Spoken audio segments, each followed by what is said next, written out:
Suddenly, I woke up. While everyone was asleep, my eyes opened to the cold of the night. It's a dark night.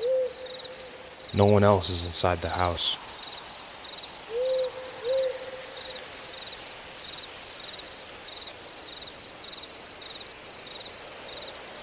From the other side, a stranger comes closer. He has a knife. I don't really understand. I never wanted to see the forest so dark, nor the ground so red. So instead I looked up. The night sky proudly shone its glowing lone moon. And without a sound, the pain ran. I can't see anything.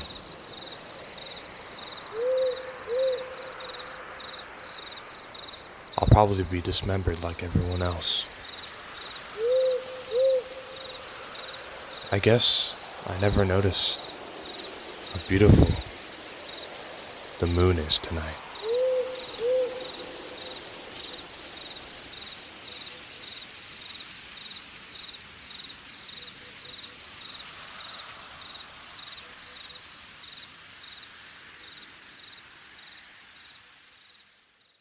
This is the opening sequence of the critically acclaimed Type Moon's forgotten child, Tsukihime, a piece of the blue glass moon under the crimson air. Or, just Tsukihime for short. It's a visual novel released on December 29th at 11:59 p.m. or, December 20th basically. So, I know you read the thumbnail, or you're one of my good friends and ended up just clicking on this video because I actually uploaded something of substance, but fret not. We will get to that, but first, I want to quickly explain the process at which Type Moon has completely left this masterpiece in dust. So basically, Type Moon is a normal Japanese video game company most well known for their visual novels, starting with the series, but for the game that launched his brand and made him who he is today, it should get some homage, no? Well, yeah, he definitely didn't leave it to rot or anything like that. He did, in fact, though, create this abomination, which, holy shit, never watched this. It's so bad that the community actively tells people it doesn't exist. And there are have been rumors for decades that the director never read Tsukihime. It's really bad. Holy shit, it's really bad. Don't watch it, please. But what he originally did was use Tsukihime as a stepping stone. But for those die-hard fans, don't worry, he left us some teething rings to have a go at in the style of the popular fighting game series Melty Blood.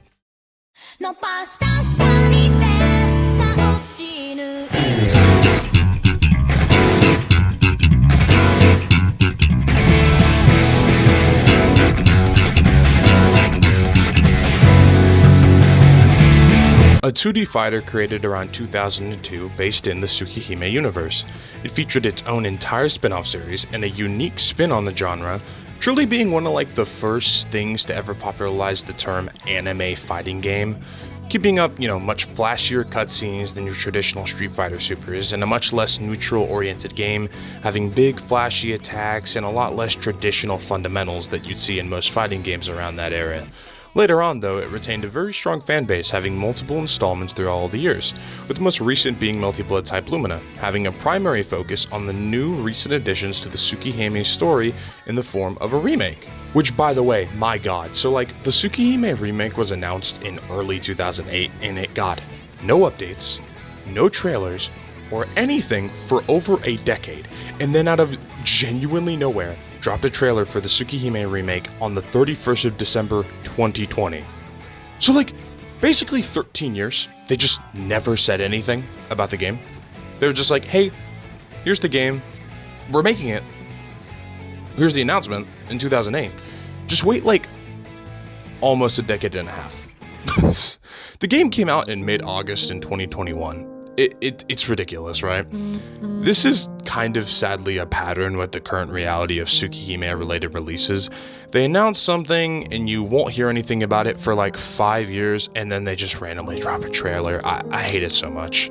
But why would there be such a delay? Over a decade of delay. Well, this is where Tsukihime takes a step back and lets the much more popular, younger sibling take the forefront in the form of Fate, and more specifically Fate Grand Order, the mobile game.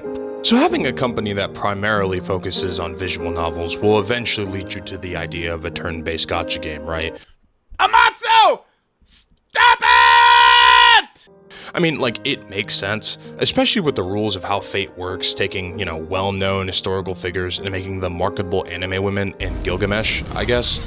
It seemed like a waste not to add an amazing story and a bunch of summonable characters, all with their own unique backstories and such, especially with the series of Fate that covers all kinds of religious and historical backgrounds. And Nasu would agree with you. Except that's all he fucking does. FGO this, FGO that. He quite literally puts every single fucking project of his years back just to keep updating the moneymaker that is FGO. Which, by the way, I guess I never mentioned, is short for Fate Grand Order, the mobile game, the Fate one. And this is the beginning of why you will never see a new Tsukihime release of anything until the end of fucking time. That being said, we did get a trailer a few years back of an extension of the Tsukihime remake telling the other alternate routes at the OG Tsukihime's ending, dubbed the Far Side routes, taking a look into the different people inside the original story like Kohaku, Hisui, Akiha, all that good stuff. But hey, that's enough blabbering about why my favorite game doesn't get enough attention. Well, let's talk about how just fucking awesome this game's story is and why I personally think it is the single best love story ever told. And you've probably heard about it? Maybe? Tsukihime in itself is a story that breaks multiple conventional ideas, even for its time, especially with its themes being very adult. Redemption, death, monstrosity, and many others that can fall and relate to someone who's heavily burdened with lifelong trauma, much like our main protagonist of this story, Shiki Tono. He is unfortunate enough to be the main protagonist of, this frankly really sad story. His story starts out with him in a hospital, woken up from a tragic car accident that he should have died in, but against all odds, he survived. He woke up to lines running across the walls and furniture. Someone, walking into his room, noticing that even people were not safe from these mysterious lines, asks what they are. But, to no surprise, everyone around him thinks he's crazy. He's hallucinating, they said, a side effect of his accident. He escapes his hospital room through a window, running as far as he can, only to fall flat in the middle of a plane out of pure exhaustion, till he encounters a woman in red hair who changed his life forever. They talk and talk as days go by, the lady's always coming back, till eventually, Shiki shows what the lines do and are. He shows the mysterious woman going by the name of Sensei for now what happens to things when he cuts them on a nearby tree. He runs a butter knife that he got from his lunch that evening along the grooves of the lines on a tree, and just like that, the tree is now cut in half. Sensei stares on in horror. She knows what he sees, and nothing good could come from it. She backhands him in the face, telling him that while he didn't mean to, he did something terrible. He has eyes that no human, or anything for that matter, should have. Eyes that can perceive death in its purest form. The mystic eyes of death perception. She reminds Shiki that his life is in fact his own, and those eyes must have been given to him because he will need them one day. Shiki left that field that day with a new pair of glasses, magic ones that shield the horrible lines of death that no one should have been able to see. But he also left that field changed as a person. A quiet part of him always knew that nothing lasts forever, and now he physically had the ability to see it, a constant reminder etched into the world around him.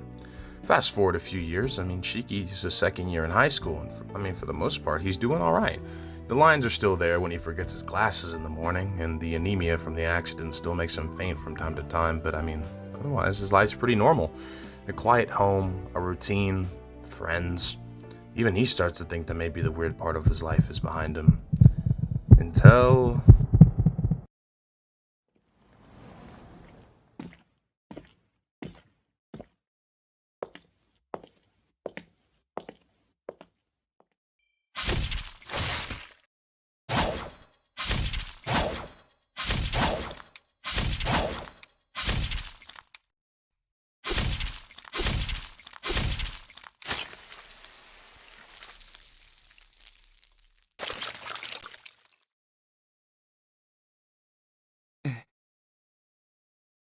But Tsukihime very quickly decides to blatantly remind you that this is not true. Well, how would they do this? Well, Shiki fucking murdered someone for one, but it could have been anything. Not metaphorically, not in a dream, and not in self-defense. He straight up stalked a woman through the streets, pulled out a knife, and sliced her into 17 pristine pieces. Yeah, so this is kind of the moment that everything gets down to business. Shiki in a trance brutally dismembered a random woman, wake up the next morning in your bed, wonder if it was all a dream, then oops, you walk to school, yeah, the bitch is alive. And the bitch happens to be Arkwood Brimstone, the all-powerful princess of the true ancestors, a living machine made for the sole purpose of killing a vampire that tricked her into sucking his blood like a billion years ago. No, she doesn't kill him or anything like that. That would be an extremely short and anticlimactic ending. Instead, they somehow become lovers, though after a lot of mishaps. After a lot of yelling, near deaths, vampire hunting, mutual trauma dumping, mutual blackmail, and the occasional slice of life detour, these two somehow end up falling for each other. Not in a cheesy, and then they kiss under the stars kind of way. It's messy, it's awkward, it's got a lot of mistrust and secrets, and so much repressed sexual tension, like holy shit, the OG is crazy. But that's what makes it work. Because neither of them are okay. Arkwood, despite all of her power, is someone who's been alone for centuries. She's emotionally stunted, has no idea how to be human, and doesn't really know what it means to want something for herself. Shiki, on the other hand, is literally held together by trauma, memory gaps, and medical tape. He sees death in everything, including himself, a constant reminder again of how nothing lasts forever, so why build emotional connections? And somehow they meet in the middle. They argue, they protect each other, they bleed, they laugh too. There is some weird charm in watching Arkwood stumble her way through modern life, and Shiki, despite everything, starts to feel like maybe he isn't just cursed, maybe he's not broken beyond repair, maybe he can put his trust in someone. They go through so much together. They fight vampires, they uncover truths about their lives that literally change everything, and they confront the darkest parts of themselves. And through it all, Arkwood is the first person who begins to see all of Shiki. His violence, his guilt, his kindness, his bravery, and doesn't even flinch. But Tsukihime never lets you forget what kind of story it is, because even when love blooms in these blood-soaked cracks, there's this truth hanging over all of them, and that's that Arkwood can't stay. In the end, after everything, after all the pain, the joy, the quiet mornings, and moonlit nights that all for some reason had Arkwood in them, she leaves. Not because she wants to, but because she has to. It's one of the most quietly devastating things in any story I've ever seen. There's no dramatic death. There's no screaming. Just a soft goodbye. Love that could have been, but can't. A human and a vampire princess. But even though she's gone, she leaves something behind, and this is what I believe to be the true meaning of Tsukihime. That love is not just about caring for another person. It could never be as simple as that. It means so many different things to so many people. Love is the strongest spell us humans have, the closest thing to true magic you could see, because it has the power to easily transform lives. And for our protagonist, it did just that. Shiki isn't the same person anymore. He's not the boy who ran from hospitals or sliced up vampires without knowing why. He's someone who chose to love even when it hurt. He looked for redemption in Arkwood. He looked for a reason to wake up in Arkwood. He looked for a reason to not feel like he's at fault for a crime he didn't commit because of Arkwood, and in that choice, as fleeting as it was, is what saved him. Because in a story soaked in death and loss, redemption didn't come from killing the big bad. It came from holding someone's hand and choosing to love, even if you know that you'll have to let go. And if that isn't profound, I don't know what the fuck is. Oh my god, I did it. Okay, first of all, sorry if I sound a little congested when I'm finishing this part and finished editing. My allergies are killing me. I'm super excited that I actually got done with this. I mean, I love Tsukihime so much. One of the best stories I've ever read. And I mean, for a first video, I couldn't name a better thing to do, or use, actually. I'm just more than ecstatic that I actually finished this. I have a couple of other videos that I was previously working on that I ended up dropping due to just lack of motivation, that I might come back to at some point.